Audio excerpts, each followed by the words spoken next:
Hi, welcome to the State Hornets episode of Spotlight. I am Mercy Sosa, Digital Editor, and I'm here with Dr. Alma Flores, Professor in the College of Education. Hi, Dr. Flores. How are you? Hi, I'm good. I previously interviewed you for an article that the State Hornet published in around October of this year. It's called Sac State's Latino Community Speaks on Disproportionate Ratios Between Faculty and Students. And you can all check that out at statehornet.com. So give us some background on your journey to Sac State. Okay. Well, hi, everyone. My name is Alma Flores, or Dr. Professor Flores. I use pronouns she, her, hers, and ella. As Mercy said, I'm an assistant professor here in the College of Education, or more specifically, the Undergraduate Studies Department. This is my fourth year here at Sac State. It feels like it's gone by kind of quickly, although it's a little funky because of the pandemic. I'm born in Jalisco, Mexico, so I'm an immigrant. But I grew up in Santa Barbara, California, so that's where my parents are still there, family's still there. And then my undergrad was at UCLA, and my master's at the University of Texas, and then I came back to UCLA for my PhD, and that's where I got my PhD in education with a specialization in race and ethnic studies. Before coming to Sac State, I was a visiting professor at Loyola Marymount University in the department of now is Chicana Latino Studies. So I had those 2 years before coming here at Sac State. But I'm fairly new to Sac State, even Northern California. I was thinking about this on my drive over here that my first time at Sac State or in Sacramento was for my job campus visit. So it was a lot because I grew up in Southern California. My family's there. But I also just really fell in love with how green everything is here. I remember that was the first thing I noticed, just like how many trees there are. But yeah, I'm new to Sacramento, new to Sac State. It's strange to say that, I guess, now going into my fourth year, but I honestly still feel quite new. Yeah, especially having to come here right when you already have a job and you know you have to be here. Yeah. 4 years, it goes by pretty quickly. So I spoke to you in summer of 2021 before the semester had started, before the article was published. And we talked about this disproportionate ratio between Latino faculty and Latino students. Have you noticed a difference in support for Latino faculty or an increase in Latino faculty? Yeah, that's a great question, Mercy. So not a lot of, I know it feels like it was so long ago, but it's been a semester. So I also just want to preface this, like I can only speak to my own experiences. I can't speak to all Latinx faculty here at Sac State.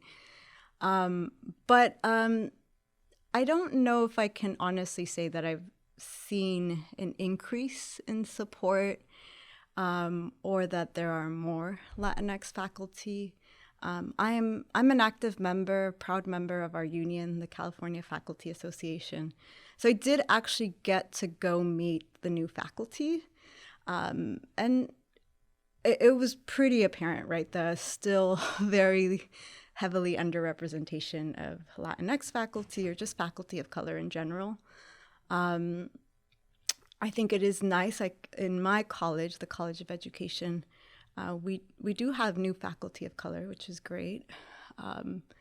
In terms of support, I can't say honestly that things have necessarily improved. I can say that I think we're having more conversations about even this broader thing of, we're a Hispanic Serving Institution. But what does that mean if there's such few Latinx faculty here, right? There's a lot of Latinx students, but we're a huge minority on this campus in terms of faculty. So I think those conversations, I will say, have been happening for a long time with faculty of color, with Latinx faculty. But I feel like it's happening now more in my college. Again, I can't speak to all the colleges or departments. But I do think with, summer of 2020 and the racial uprising and everything that was happening that summer, the pandemic of racism, I think overall as a university, we're having more of these conversations, which is, I think, an improvement, but words can only go so far, right? Like, I am more interested in actual action, right? Like, how do we put these conversations, these words into action? And that's still TBA. Right? Yes. Or TBD, to be determined. Yeah, and you can speak on that as you were on the anti-racism planning committee, where the university, put together a group of professors to basically, look at where the school had gaps in its support for students of color, right? And for faculty of color as well, right? Yeah. What are your thoughts on the university's efforts to make the institution anti-racist?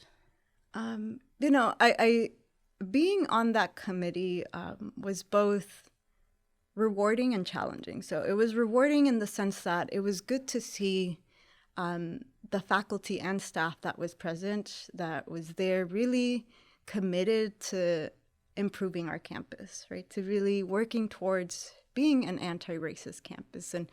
And that's a long time commitment. It's not like we're going to get and we're anti-racist now, right? Like, this is work that you continuously have to do. On the other hand, it was also really, I think, taxing. It was, there was just a lot.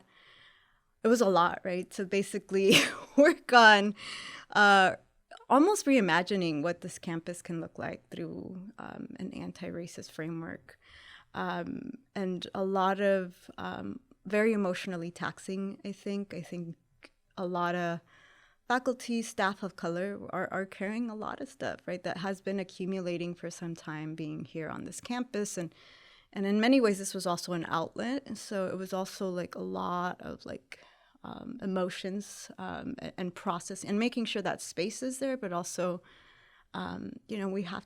we were tasked with creating this plan, this proposal, which is a lot, right? Like, how do you take an institution that's been around for so long and make it anti-racist in a year? Like, that's a lot of pressure, a lot of work. I will say I'm a little bit disappointed that I would have liked to seen more actions or more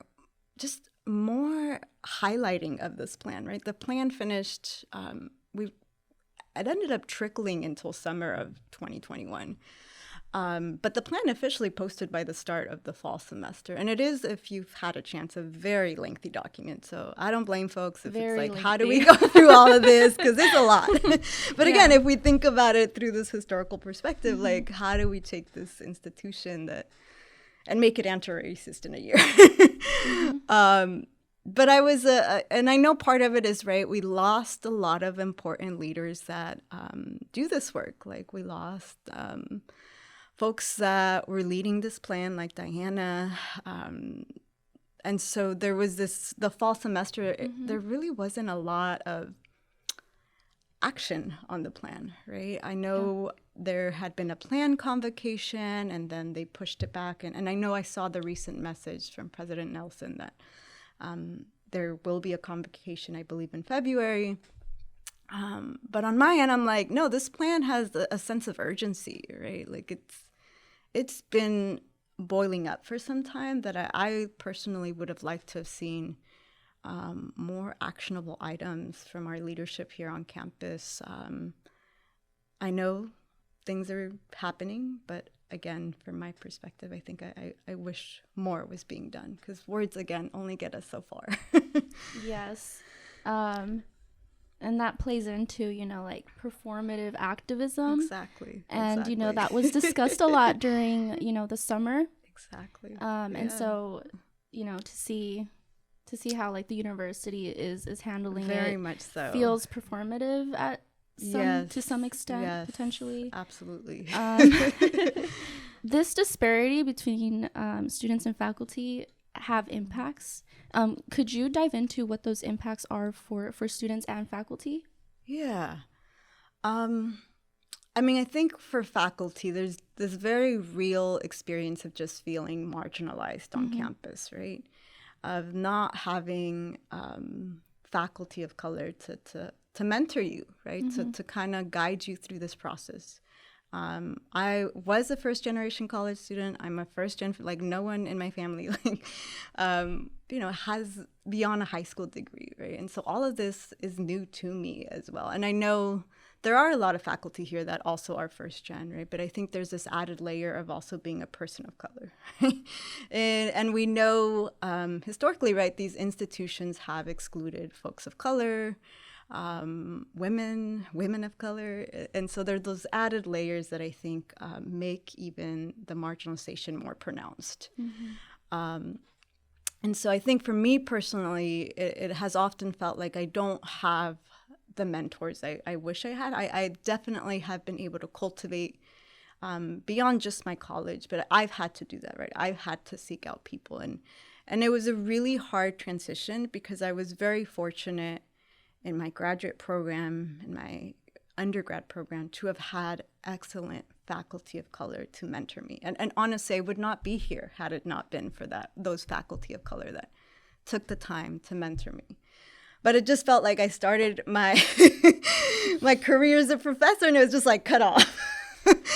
And it was very much like almost like kind of figure it out on your own. And I had to cultivate and seek out those mentors. And I definitely can speak to that mentorship I've received now. But that shouldn't like fall on faculty of color to figure it out, right? And that lack of support and that like not only in trying to help you like figure out the scope of your position at this university, but like with issues regarding racism, that affects the retention as well. Does it not? Right. So I am, and this we know from the research, right? I think white folks can understand racism, but it's very different to live it, right? And so I can go to a faculty of color, and I know to some degree, not always, but to some degree, they will understand, right, what it is to be, for me in particular, a woman of color, right, and to be in front of a classroom, and that there are experiences with racial microaggressions, there are experiences of hostility, of alienation, and not having to explain that feels like you have a sense of, like someone has my back. I think for students, right, we also know from the research that it's really important for students to see faculty that look like them. Like this improves student retention, student success, and so it benefits the university as a whole to hire more faculty of color because it means students are going to do better, right, academically. It also means faculty of color will do better, right? We build community, I think. And so I think it has real effects on, like you said, the student level, right? As I mentioned earlier, it was really, really important for me to see faculty that look like me teach a class, lead a class. I don't think I would be a professor had I not had those examples, right? Because if you often can't see yourself in X position if no one looks like you in X position, right? Yes. And I can still I can still picture that first class I had with a Latino professor and how impactful that was for me to be like, wow, like Latinos actually are professors, and then to later see Latina faculty, right? Also doing that. Like that was also really pivotal for me to find Latina faculty doing in positions like this, and to be able to not only rely on their mentorship, but visually, right, see myself in that position. Yeah, I mean, I can say for myself as a journalism student, as a Latina, I have yet to have had a Latino or Latina professor. That's so disappointing. I'm like a junior now. Yeah. On my first and we're in HSI. And yes. we're in HSI. Yes. Yeah. I teach I teach courses in education, and one of the first questions I ask my students is like, how many Black faculty, Black professors, Black teachers have you had in your education? How many Latinx? And often I am the first or right, like they've never had a like one, yeah. I mean, I think about my experience. I never had, even my Spanish teacher was white when I was in high school. Yeah. But I never had a Latino teacher. I never had a Black professor until graduate school. Like, what does that say, right, about these institutions? Yeah, and if hiring more faculty professor clearly makes a positive impact on faculty of color and students of color, why are these universities not making movements to hire more faculty of color? That, I mean, if I had the answer, yeah, I think there's a lot of, I will say, responses that I often hear that are inaccurate, right? That faculty of color are just not competitive, or we're not out there, like there's not enough about or qualified, right? Which is pure bullshit, if I can swear, because I know plenty of amazing colleagues that are in doctoral programs that are doing amazing work, right? That often, right, are in the job market for multiple years trying to get these positions. And I also know, like, their work is amazing, right? Beyond just the rigor, it's incomparable to the stuff that my colleagues are doing. And so it's not about qualifications, right? It's not about the number, how many we are. I think the structures, the systems of higher education are set up to marginalize, right? To even now, right? I'm sitting in a search committee, and we're really thinking about, how do we make sure that we have a diverse applicant pool? How do we make sure applicants will apply to these jobs, right? But these structures, these systems, these policies we have are not often in favor of historically marginalized faculty. So going back to what being an HSI means, so Sac State is officially designated a Hispanic Serving Institution by the U.S. Department of Education, meaning that the university has over 25% of undergraduate full-time Hispanic students. Sac State received $8.3 million for being an HSI. How can they use this money to support faculty and students? That's a lot of money. I didn't even know that exact number. I think there's various ways. I think one of the things I've been thinking about, and I know other scholars have written about, is I think when we hire faculty of color, it's, again, like a handful, right? It'll be like 3, 4, 5. But I think we need to really hire almost, like, they call them clusters, like really more than like 10 faculty of color at a time, right? So that those faculty can then build community and sustain themselves as they go through that process, right? So definitely, I think hiring, obviously, more faculty of color is important. Because it's very much tied to, like I spoke to, also mentorship, right? I think we need to invest. So there's two parts, right? There's getting faculty of color hired, right? But then it's retaining them, right? Making sure that they actually stay at Sac State, that they get tenure.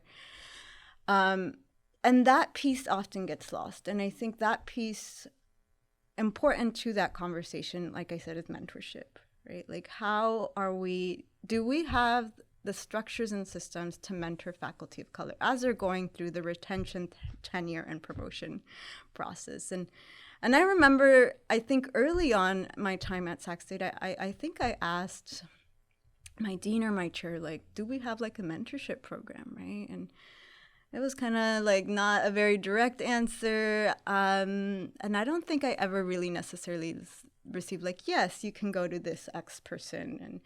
And so again, it fell on me, right, to seek out mentors. And what would it mean then to have an actual like faculty mentorship program, right? We do it for students. It should be no different for faculty, especially for faculty that, again, have been historically marginalized, excluded. Like, have just not been able to access systems of higher education the same way that white folks, males, middle-class folks have, right? So I think investing in the mentorship of faculty of color, re-envisioning the hiring process, right? Like rather than hire one person, hire like a cohort of faculty of color that can then support each other through the process. I also think that our chairs, our deans, the university leadership needs to do a better job of making sure they are creating a welcoming environment for faculty of color, making sure faculty of color feel like they belong, like they are cared for, that they, again, that like cultivating a welcoming environment. And I think as university leaders, like deans, chairs, et cetera, like it starts with them, right? Like they set the culture.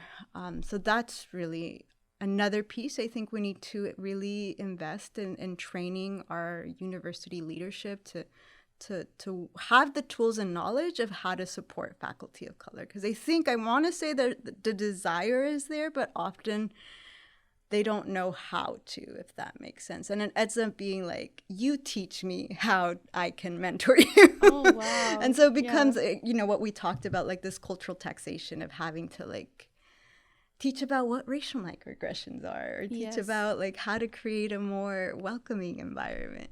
Yeah. Cultural taxation is a concept introduced in 1994. It's described as a burden placed on ethnic minority faculty to service the university by acting as ethnic representation on committees or to demonstrate knowledge and commitment to a cultural group. Yes. And this is according to a data book by the CFA, the California Faculty Association. So there's this expectation placed on faculty from administrators, and I think that's another way to make sure we retain faculty of color, right? Is that we tend to be we just get into these over-committed, if that makes sense. So as faculty, right, part of our job is to provide service to the community too, but also the university. And this is done through university committees, right? And what often happens with faculty of color is that we are often tasked to serve in these equity, anti-racist, but we tend to be over-serviced, right? Like we tend to do a lot of this service, which in the end, when you go through your retention, tenure, and promotion evaluation, service is just one component of how you're evaluated, right? You're also evaluated in your teaching and your research. And so if you're over service, meaning you're doing a lot of service, then that affects, right, your teaching, your research, which are integral pieces of getting tenure and being retained. And so the cultural taxation, for me, what that often means, like, and I can talk about it right now because I'm going through it, is, for example, letters of recommendation, right? I know all professors must be tasked with it, but I think when you are one of the few faculty of color on campuses, understandably, students of color are often drawn to you, right? I was the same way, right? Like when I had my first Latino professor, I was in their office hours. Like I wanted to get to know them. All my faculty of color or all my mentors were faculty of color. They're the ones that have written letters. And I know from their experience, they're writing a ton of letters of rec, right? And it's the same thing now, right? Where I write anywhere from like 10 to sometimes 30 letters of rec in a year. Wow. And I do it because I like my whole purpose of being in higher education is really to like dismantle, to change some of the things that have marginalized folks like myself, but other folks as well that have been historically marginalized, right? Trans students, low-income students that have not been able to access higher education. And so it's really hard for me to turn away students of color or students from other historically. And so we tend to like, and that's service that I think as faculty of color, who many of us come from similar backgrounds and have this desire, right, to diversify, to change the university, we end up taking a lot of it, right? The same thing with these committees, right? And I don't know if it's this perception in my college, in my department, in the university that equity, anti-racist work is just people of color work. And that is a huge misconception, right? We need white folks just as much as we need people of color to be in those conversations, right? Because we're not the only ones that make up this university, right? We need allies or co-conspirators, as Bettina Love calls them, to change these structures. And it is not fair to also put it on faculty of color to change years of racism that have been happening in higher ed. And so that's what I mean, right? That extra burden, that expectation. And I see it in my college, right? Like who serves in the equity, and it's all the faculty of color, right? And again, I obviously can't speak to my white colleagues, but it's just as important, right? That they also engage in this work, that they also commit to disrupting this work. Because if not, like, we as faculty of color cannot do it alone. And that's where I think allyship, which I really like the way Bettina Love, who is a professor scholar, talks about it. She moves us from being an ally to being a co-conspirator. And she uses this frame to really challenge what you were talking about, right? This performative allyship where I'll just show up at the march, or yes, I'll sign the letter, or yes, I'll put a statement out. No, like, how are you going to leverage what privilege you have to actually help in this change? And many of the times that means you're going to lose something, right? Whether it's time, but that's what true allyship means, right? I'm going to give up something in an effort to help change structures. And honestly, not a lot of folks are there yet. Like, they're willing, right, to show up to the rally, to sign the letter, to put out a statement. But when it comes to, I think, really willingly giving something up, giving up power, giving up some form of privilege, that's, I think, where some of us struggle, right? And I think it's really important. It's important to do that in order to really see true change, right? And to really also challenge the cultural taxation that we were taking on, right? So if you see Alma signing up again or being assigned to another, and maybe someone else should be like, you know what, Alma, you're already on 4 service like committees. Let me do it, right? Or, you know what, Alma, like, how about I take this on, you do that? Or, you know what, Alma, how can I help you with this, right? Those are the conversations we need to be having with faculty of color, right? That's the mentorship I'm talking about, right? But it doesn't always happen. Wow. Yeah. And then if these white faculty aren't in those committees, and then the faculty of color that present like what the committee has found or has presented ideas, have the white faculty been supportive of those ideas? Yeah. And I want to just preface, like, I think racism is not an individual issue. It's an institutional, historical thing. Yes, white folks obviously benefit from the system. And there were some great, again, co-conspirators that I have found here that are white, right, that are doing this work. I think about, again, the folks in our union, who many of them are white, but they are out there, right, really, I think, doing the work of anti-racism and fighting for better quality education for students, but also for faculty, right? And so I think that's an important piece too, right? I think also, just as important, I think that folks of color see themselves in these positions like being faculty members. I think it's important for white folks to also have examples of what it means to be a co-conspirator, what it means to be an ally, right? To see themselves also play a role in the work of anti-racism. That this, again, is not a people of color problem. This is a everyone problem. Yeah. Are there any last notes that you'd like to give our listeners, or anything you'd like the university to take away from this conversation, or just from what's going on? Yeah. For students, I think we're going to need, and here I'm talking through my CFA like our union perspective is like we're going to need students to support, right? Because if a strike does happen, right, like we need our students to support us as well, and to understand that our working conditions are also going to affect their learning conditions. Like we're doing this so that they have better learning conditions, right? We're trying to get you better counselors. And so this is a call for students to support us, to show up for your professors if we do end up going that path of a potential strike. For the university, I feel like we have been saying this for years, for generations. I am not the first person to say this. Faculty way before me, way before I got here to Sac State, faculty like Dr. Elvia Ramirez, they have been doing this work. They have been speaking out. And so we're at a point where, like, when are we actually going to see actions, right? Because, again, words only get us so far. We need action, and, like, real action in terms of those changes, right? They now have a plan, right? They made us go through this whole year of, like, create a plan. So now they have the plan, and there are some excellent recommendations. So now I would like the university to really put some effort to thinking about those actions. Like, what does that mean?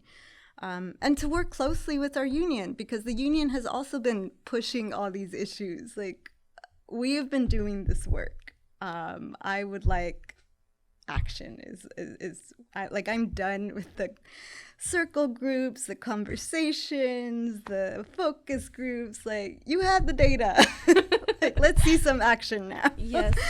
Thank you so much for coming in today and for giving us all this knowledge. And, you know, I wish you the best. Thank you, Mercy. I appreciate it. As a Latina professor trying to balance all of this that you just told me and anything that's coming, like the strike and thank you. Everything else. But thank you for coming in. Thank you. I appreciate it. All right. Thanks.